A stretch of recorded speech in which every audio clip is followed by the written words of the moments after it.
नमस्कार दोस्तों, बहुत बहुत स्वागत है आप सभी मित्रों का दिव्य सृजन स्पिरिचुअल के प्रातः 7 बजे कथाओं की श्रृंखला में। दोस्तों, आज की कथा का शीर्षक है सागर तक सीधी यात्रा। अपनी यात्राओं के दौरान बुद्ध अलवी गांव में रुके। वहां एक सार्वजनिक भवन में बुद्ध और भिक्षुओं तथा अन्य स्थानीय लोगों को भोजन कराया गया। भोजन की समाप्ति के बाद बुद्ध अपनी धर्म देशना आरंभ करने ही वाले थे कि एक अधेड़ किसान भवन में आया जिसकी सांस उखड़ी हुई थी। उसे अपने एक भैंसे को खोजने में विलंब हो गया था, इसलिए वह दौड़ता हाँफता आया था। बुद्ध को लगा कि इसे आज भोजन मिला नहीं है। उन्होंने कहा कि पहले इस किसान को भोजन कराओ, तभी देशना शुरू की जाएगी। लोग बहुत ही बेचैन हो रहे थे और उनकी समझ में नहीं आ रहा था कि एक व्यक्ति की खातिर धर्म देशना क्यों रुकी रहे। जब किसान भोजन कर चुका तो बुद्ध ने कहा, मान्य बंधुओं, यदि हमारा एक भाई भूखा हो और मैं देशना शुरू कर दूं तो उसका ध्यान मेरी देशना में कैसे लगेगा। भूख से बड़ा कोई दुख नहीं होता। भूख हमारी शारीरिक शक्तियों का क्षय कर देती है और हमारे कल्याण, शांति और आनंद को नष्ट कर देती है। जो लोग भूखे हैं, हमें उन्हें कभी नहीं भूलना चाहिए। एक समय भोजन ना मिलने पर जब असुविधा होती है तो उन लोगों के दुख की कल्पना कीजिए जिन्हें दिनों और सप्ताहों तक समुचित भोजन नहीं मिलता। हमें ऐसे मार्ग तलाशने चाहिए जिससे इस संसार में एक भी व्यक्ति भूखा रहने को बाध्य न होना पड़े। अलवे के बाद बुद्ध गंगा किनारे उत्तर पश्चिम में कौशाम्बी की ओर चले। वो रास्ते में थोड़ी देर तक रुककर धारा में बहते काष्ठखंडों को देखने लगे। उन्होंने अन्य भिक्षुओं को भी बुला लिया और उन काष्ठखंडों को दिखाते हुए कहा, भिक्षुओं, यदि ये काष्ठखंड कहीं किनारे पर रुक ना जाएं, यदि ये डूब ना जाएं, कहीं रेत में धंस ना जाएं या ये भीतर से बाहर तक सड़ ना जाएं, यदि इन्हें बीच में उठा ना लिया जाए या ये किसी भंवर में ना फंसे तो ये बहते हुए सीधे समुद्र तक चले जाएंगे। यही बात आपके लिए धर्म पथ के विषय में सत्य है। यदि तुम कहीं किनारे पर ना जा लगो, यदि तुम डूबो नहीं, यदि तुम कहीं रेत में फंसो, यदि तुम उठा ना लिए जाओ, यदि तुम भंवर में ना फंसो या तुम्हारे भीतर से सड़ने ना लगो, तो तुम भी सीधे आत्मजागृति और मुक्ति के सागर तक पहुंच सकते हो।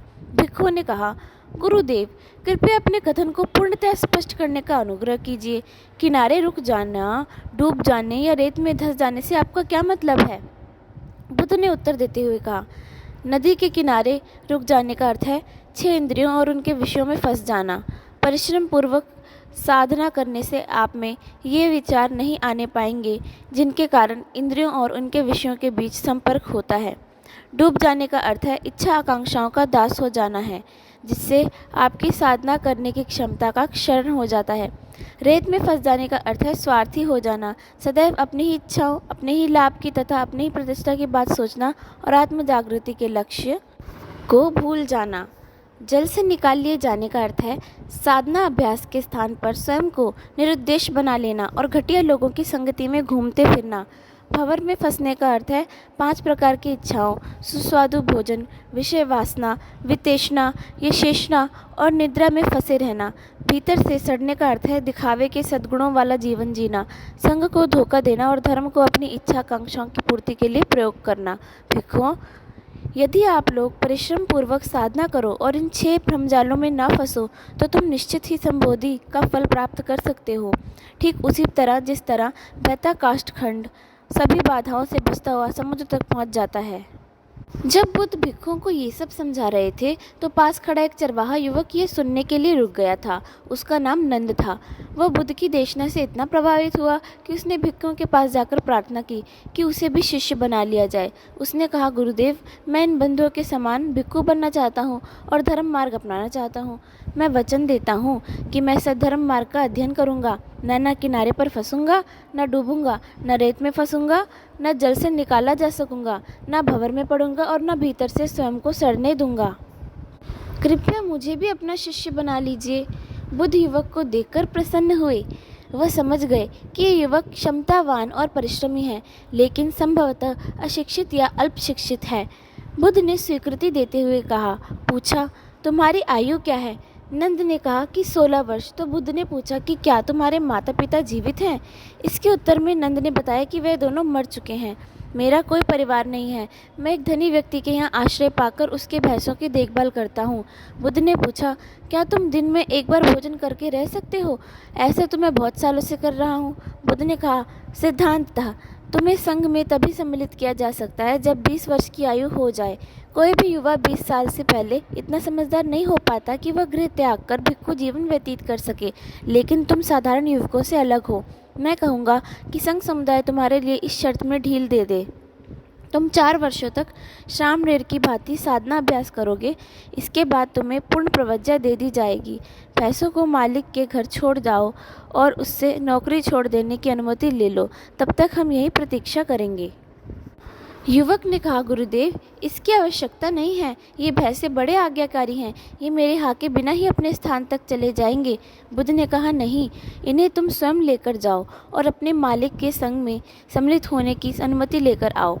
लेकिन जब तक मैं लौटूं तब तक आप चले गए तो क्या होगा? बुद्ध ने मुस्कुराकर कहा, इसकी चिंता मत करो। मैं वचन देता हूँ कि हम तुम्हारे आने तक यहीं प्रतीक्षा करेंगे। नंद जब भैंसों को वापस ले गया तो बुद्ध ने स्वास्थी से कहा, स्वास्थी, मैं इस युवक को तुम्हारे संरक्षण में रखूंगा। मैं समझता हूँ कि तुम भली भांति जानते हो कि इसे किस प्रकार मार्ग निर्देशन देना है और सहायता करनी है। स्वास्थी ने हाथ जोड़े और मुस्कुराया। मान्य स्वास्थी की आयु 39 वर्ष की हो गई थी, यानी 39। वह समझ रहा था कि बुद्ध क्यों उसे युवक नंद का परीक्षक बना रहे हैं। बहुत पहले बुद्ध ने भैंसों के संरक्षण का सूत्र स्वास्थ्य के साथ अपनी मैत्री के आधार पर सुनाया था। जब वह स्वयं नंद की भांति एक चरवाहा था, वह समझा था कि वह सधर्म पथ पर नंद का मार्गदर्शन कर सकेगा, जिससे उसे राहुल का भी सहयोग मिलेगा। स्वास्थ्य के छोटे भाई बहन अब बड़े हो गए थे और उनका अपना अपना परिवार हो गया। एक साल वो राहुल के साथ अरुबेला गया था तो देखा कि उसकी पुरानी झोपड़ी का नामो निशान नहीं रह गया है। भिक्खु, स्वास्थ्य और राहुल नैर्दना नदी के तट पर गए। स्वास्थ्य राहुल से किया अपना वायदा नहीं भूला था कि वह राहुल को भैंसों की सवारी की मौज करवाएगा। उसने आसपास के चरवाहों बच्चों को बुलाकर राहुल को भैंसों की सवारी कराई। भैंसा इतना सीधा होता है, ये देखकर राहुल प्रभावित हुआ। वह और स्वास्थ्य दोनों ने भैंसों की सवारी की। राहुल सोचने लगा कि यदि बुद्ध ने इन्हें इस तरह भैंसों पर बैठा देखा तो क्या सोचेंगे। स्वास्थ्य मुस्कुरा दिया। वो जानता था कि यदि राहुल शाक्य वंश के राजमहल में रहा तो राजा बन गया होता, लेकिन तब भैंस की सवारी का आनंद उसे कहाँ मिलता। जब युवक नंद आ गया तो स्वास्थ्य अतीत की स्मृतियों से निकलकर वर्तमान में आ गया। उस रात उसने नंद के सिर के बाल मुड़े। चीवर धारण करना, भिक्षा पात्र पकड़ना, चलना, खड़े होना, बैठना और सभी कुछ सजग भिक्खु की बात करना सिखाया। नंद समझदार और परिश्रमी था और स्वास्थ्य को उसकी सहायता करने में आनंद आ रहा था। उसे स्मरण आया कि किस प्रकार कुछ वर्ष पहले वेणुवन में 17 युवकों ने संघ की शरण ली थी। उनमें सबसे बड़ा उपाली 17 वर्ष का और सबसे छोटा युवक 12 वर्ष का था। सभी धनी परिवारों के युवक थे। सबने अपने माता पिता से संघ का सदस्य बनने की अनुमति ले ली थी। संघ में उन्हें भिक्खु जीवन बिताना था, जिसमें दिन में एक बार ही भोजन की व्यवस्था थी। पहली रात उनमें से कई बच्चे रात को भूख के मारे रोते रहे। सवेरे जब बुद्ध ने पता किया तो ज्ञात हुआ कि रात में बच्चे भूख से रो रहे थे। तब से बुद्ध ने यह नियम बना दिया था कि आगे से किसी भी युवक को 20 बरस में कम आयु का होने पर संघ का सदस्य नहीं बनाया जाएगा। उन बच्चों को संघ में तो रहने दिया गया था, लेकिन उन्हें शाम को दोबारा भोजन कर लेने की अनुमति दे दी गई थी। सभी बच्चे भिक्खु बन रहे थे।